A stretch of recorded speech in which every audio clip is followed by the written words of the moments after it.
18ാമത്തെ episodic എല്ലാ ശ്രോതാക്കൾക്കും സ്വാഗതം.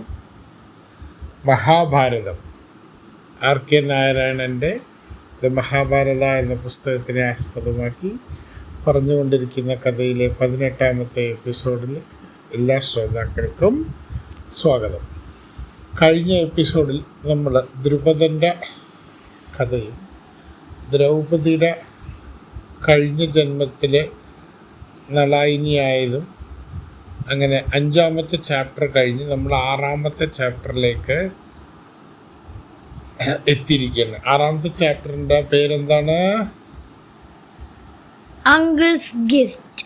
Super, uncles gift.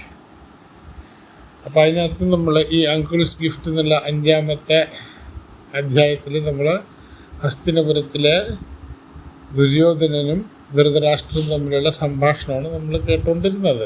എന്താ പറഞ്ഞിട്ടിരുന്നത് ദുര്യോധനൻ?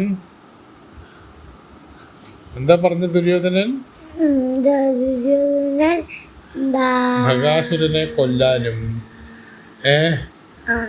ദ്രൗപദീനെ വിവാഹം കഴിക്കാനും കഴിവുണ്ടെങ്കിൽ ഈ 5 പേര് പഞ്ചപാണ്ഡവന്മാർ മരിച്ചിട്ടില്ല.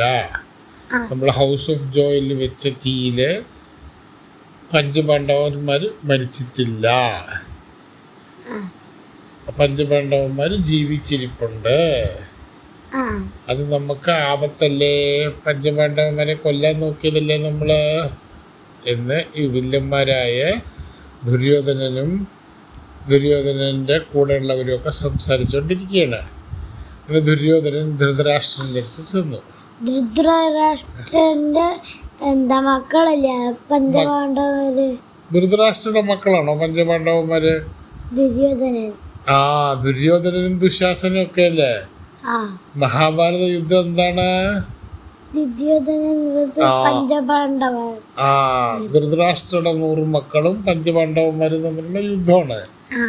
അപ്പൊ നമ്മൾ കഴിഞ്ഞ കഥയിൽ കേട്ട അനുസരിച്ചിട്ട് എന്താണ് സംഭവിച്ചിരിക്കുന്നത്? ദുര്യോധനനും ഇവര് രാജ്യത്ത് നിന്ന് ഇവരെ പുറത്താക്കിയില്ല. ഹസ്തിനപുരം എന്ന് പറയുന്നത് കുരുവംശം ഭരിച്ചുകൊണ്ടിരുന്നതിന്റെ തലസ്ഥാനമല്ലേ? ഹസ്തിനപുരം എന്ന് പറയുന്ന ക്യാപിറ്റൽ ഓഫ് കുരു ഡൈനാസിറ്റി, കുരുവംശക്കാരുടെ ക്യാപിറ്റലാണ് ഹസ്തിനപുരം. ധൃതരാഷ്ട്രയുടെ മക്കള്, ധൃതരാഷ്ട്രയാണ് രാജാവ്. ധൃതരാഷ്ട്രക്ക് കണ്ണ് കാണില്ലല്ലോ. പാണ്ഡു മരിച്ചു എന്നൊക്കെ പറഞ്ഞില്ലേ? അപ്പൊ ധൃതരാഷ്ട്രയുടെ മക്കള്, ധൃതരാഷ്ട്ര എന്ത് ചെയ്യും? ധൃതരാഷ്ട്ര ദുര്യോധനന്റെ വാക്ക് കേട്ടിട്ട് പഞ്ചപാണ്ഡവന്മാരെ ഹൗസ് ഓഫ് ജോയിലേക്ക് അയക്കും. ആ ഹൗസ് ഓഫ് ജോയില് ടണല് കെട്ടിയിട്ട് തീയിടും. ടണല് കെട്ടിയിട്ട് ഇവര് രക്ഷപ്പെടും. അതല്ലേ? എന്നിട്ടല്ലേ അവര് ഏകവൃത എന്ന് പറഞ്ഞിട്ടുള്ള ഗ്രാമത്തിലെത്തണ. ഈ ഗ്രാമത്തിൽ എന്താണ് പ്രത്യേകത? ഭഗാസുരനെ കൊന്നു. ഭഗാസുരൻ എന്ന് പറഞ്ഞൊരു അസുരൻ ഈ ഗ്രാമത്തിന്റെ ഒരറ്റത്ത് ജീവിക്കുന്നുണ്ട്. ഭഗാസുരൻ എന്താ ചെയ്യാം? ഒരു ദിവസം ഭഗാസുരന് 2 കാളകളും ഒരു കാളവണ്ടി നിറച്ച് ചോറും ഈ കാളവണ്ടിയിൽ കൊണ്ടുവരുന്ന ആളെയും തിന്നണം. ചെറുപ്പക്കാരെ മാത്രമേ ഭഗാസുരൻ കഴിക്കുള്ളൂ. ഈ കഥ നമ്മൾ കേട്ടതല്ലേ? ഓർമ്മയുണ്ടോ? അങ്ങനെ ഒരു ദിവസം ഭീമൻ പോയിട്ട് ഭഗാസുരനെ കൊന്നു. അത് കഴിഞ്ഞിട്ട് അടുത്ത കഥ എന്താണ്? ദ്രൗപദീനെ വിവാഹം കഴിക്കില്ലേ? ആരൊക്കെയാണ്? പഞ്ചപാണ്ഡവന്മാര് വിവാഹം കഴിക്കും. എങ്ങനെ വിവാഹം കഴിക്കണ? പാഞ്ചാലി ദ്രൗപദിയുടെ സ്വയംവരത്തില് പാഞ്ചാല രാജ്യത്തിലെ ദ്രുപദൻ ഭരിക്കണേ. ആ സമയത്ത് ദ്രുപദൻ പറഞ്ഞു തൻ്റെ മകളായ ദ്രൗപദിക്ക്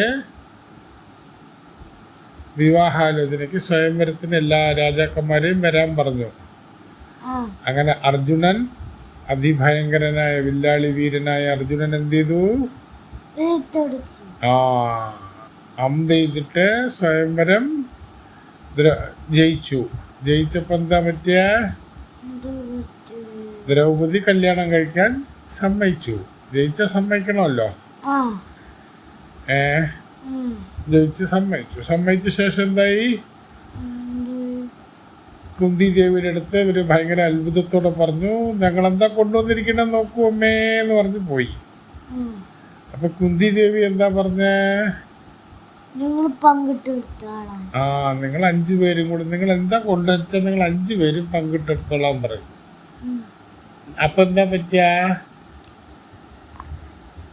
എന്താ 5 പേരും കൂടി കല്യാണം കഴിക്കും. കല്യാണം കഴിക്കും. ഇപ്പൊ ഒരു കൊല്ലം യുധിഷ്ഠിരന്റെ കൂടെയും, അടുത്ത കൊല്ലം ഭീമസേനന്റെ കൂടെ, അടുത്ത കൊല്ലം അർജുനന്റെ കൂടെ, അതിന്റെ അടുത്ത കൊല്ലം നകുലന്റെ കൂടെ, സഹദേവന്റെ കൂടെ സഹദേവൻ.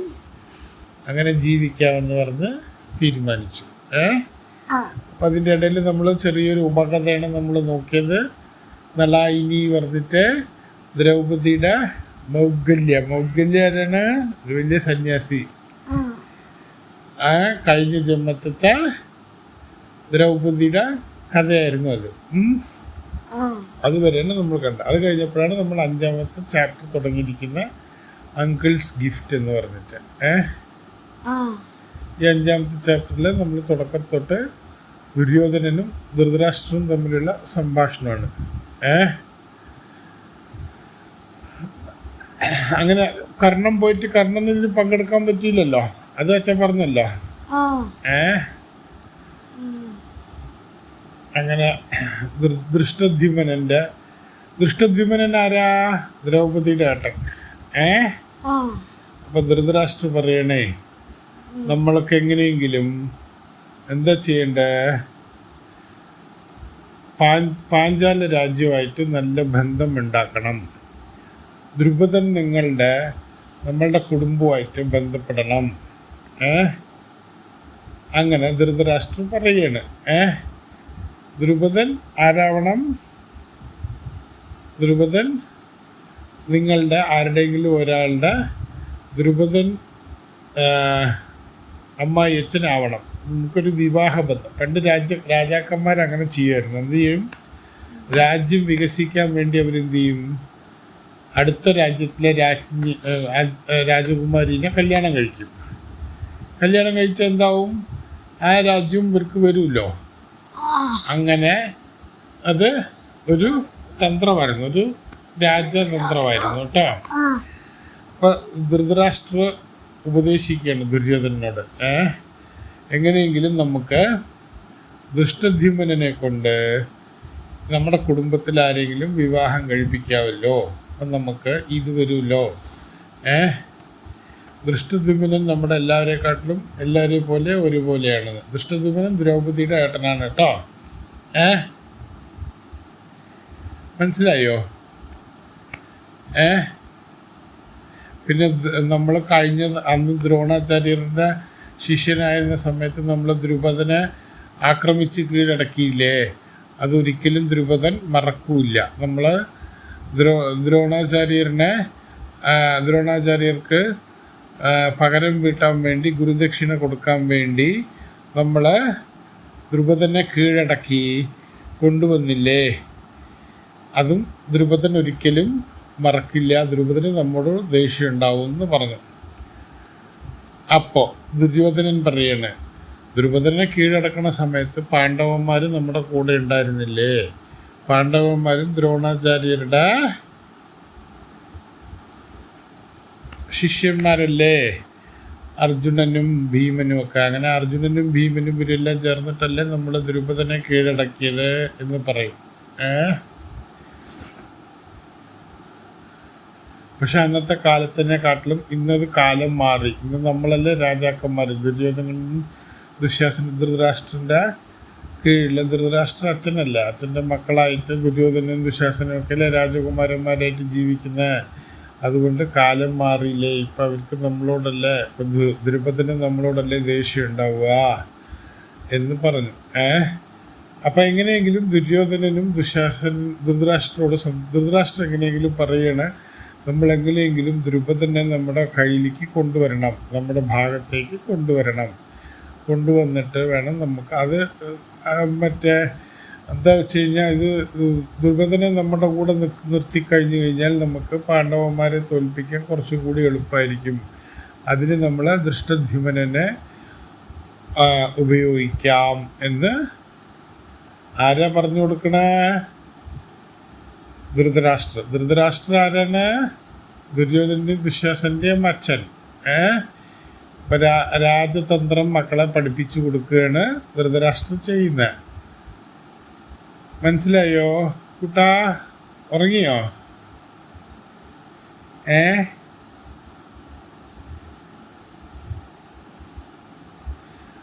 ധൃതരാഷ്ട്രക്ക് എന്തായാലും ദുര്യോധനെയും ദുശാസനെയും ഒരുപാട് ഇഷ്ടമാണെങ്കിലും തൻ്റെ അനുജൻ്റെ മക്കളല്ലേ പഞ്ചപാണ്ഡവന്മാര്, അവരെയും ധൃതരാഷ്ട്രക്ക് ഇഷ്ടമാണ്. പക്ഷെ വെറുക്കാൻ പറ്റുന്നില്ല. എന്ന് വെച്ച് കഴിഞ്ഞാൽ എന്താ പറയുക, സ്വന്തം അനുജൻ്റെ മക്കളല്ല, അപ്പം ഇത്തിരി ഇഷ്ടം എന്തായാലും ഉണ്ടാവും. ഇപ്പം വല്യച്ഛനല്ലേ ഈ പാണ്ഡവന്മാരുടെ വല്യച്ഛനല്ലേ ധൃതരാഷ്ട്ര? അല്ലേ?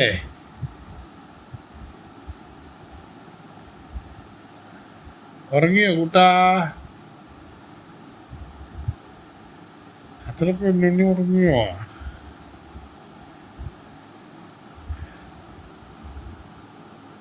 ഇപ്പം മഹാഭാരതം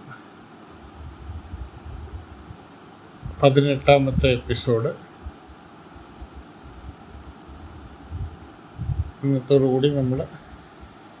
ഇതോടുകൂടി നമ്മൾ നിർത്തുകയാണ്. അടുത്ത എപ്പിസോഡിൽ ബാക്കി കഥകൾ കേൾക്കാവുന്നതാണ്. ഇതുവരെ കഥ കേട്ടിരുന്ന എല്ലാ ശ്രോതാക്കൾക്കും നന്ദി.